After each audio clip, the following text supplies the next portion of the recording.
Prendre Maria van Rysselberghe comme sujet d'une biographie m'a été suggéré par Mady Roussilla en 2002, après la parution du Marcel Jouandeau, Le diable de Chaminadour. Maria s'est effacée totalement derrière André Gide et ces messieurs de la NRF. Il est donc difficile de faire le portrait d'une femme en retrait. Ma tâche a donc été de pousser Gide sur le côté,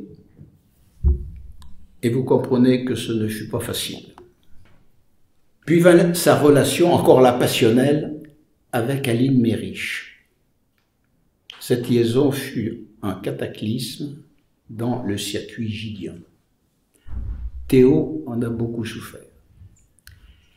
Émile et Aline Mériche, vous les connaissez mieux que moi, leurs appuis comptèrent beaucoup pour ces messieurs de la NRF. Soyons directs et disons qu'ils ont signé beaucoup de mandats. La création du Vieux Colombier de Jacques Copeau, la ferme de la Bastide d'Elisabeth van Rysselberghe, l'aura amicale et culturelle de leur résidence de Colpart, le havre de la Messuguière, à côté de Cabris, l'amitié qui les lia à Gide, Martin du Gard, Schlumberger, Grothuizen, et tout le versant allemand que nous connaissons mal à Paris. Verhaert écrit que le combat des peintres pour la lumière allait de pair avec le combat des écrivains pour la liberté du vers et de la littérature. Ce second chapitre de la monographie sur Ensor, comme le premier sur Rostand d'ailleurs, sont des pages admirables parce que Verhaert en fait est aussi un très grand prosateur, ce qu'on a forcément tendance à oublier puisqu'il est connu essentiellement comme poète. Et donc c'est cet univers dans lequel Van Rysselberghe débarque, enfin fait partie et débarque parce que Van Rysselberghe est parti plusieurs années au Maroc. Et la correspondance de Van Rysselberghe à Verhaert sur le Maroc d'avant le protectorat français de 1912 est très intéressante en termes de description. Et donc, comme elle le dit dans un de ses textes, Maria va connaître Verhaert avant Théo, puisque Théo est dans l'air des choses, mais n'est pas en Belgique, mais au Maroc pendant tout un temps. La discrétion de ces grands mécènes européens que furent les Mériche fait que nous avons tendance à minimiser leur rôle. Mais vous connaissez le rayonnement de Colpart. Voilà esquissé le portrait de notre héroïne, la petite dame d'André Gide. Une parenthèse. Les travaux d'histoire littéraire s'appuient beaucoup sur les correspondances, qui, en apparence, sont de magnifiques documents écrits, et elles ont été abondantes, denses, autour de Gide. Mais faut-il rappeler les fragilités de ces écrits? La complaisance, par exemple. Pour notre héroïne, citons la faille principale, les autodafés, commis par Maria et Aline Mériche, puis par Elisabeth van Rysselberghe et André Mériche.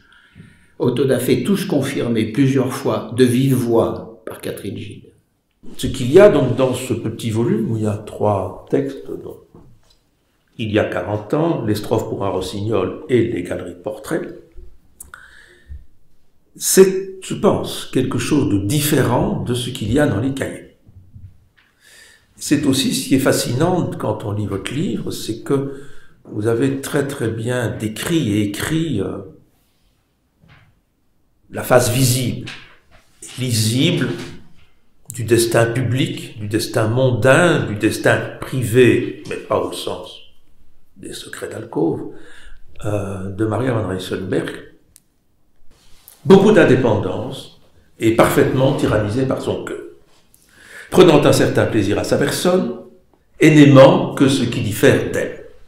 Ce qui est évidemment intéressant par rapport notamment à tout le travail qu'elle va faire par rapport à Gide avec les cahiers. Et si je cite ces quelques phrases, c'est qu'elle fonctionne sur une sorte de mouvement binaire, avec une dominante et toujours une mineure. Mais une mineure qui est aussi consubstantielle à la personne que la partie la plus visible. Les cahiers de la petite dame rappellent ces lettres chroniques des épistolières des Lumières. Ces dames nous racontent des histoires, cisèlent des portraits, glissent un jugement, amènent l'anecdote. Elles accrochent le lecteur, comme Maria van Rysselberghe dans ses cahiers. Elle écrit, ne serait-ce pas parce que le métier tyrannique du néo-impressionniste satisfaisait sa rigueur tout en la limitant, qu'il lui fut redevable de quelques-unes de ses meilleures toiles. Donc, elle a l'œil. Elle a l'œil, elle a visiblement beaucoup de respect pour lui, mais l'homme de sa vie, c'est l'autre. Verard avait non seulement le besoin de la sincérité, il en avait la volonté et l'ivresse. Il en aura donné toutes les nuances, la délicatesse, la brutalité, le pathétique, le comique. Mais quoi qu'on sût de lui, sa franchise arrivait à étonner par sa soudaineté, sa nudité, sa naïveté.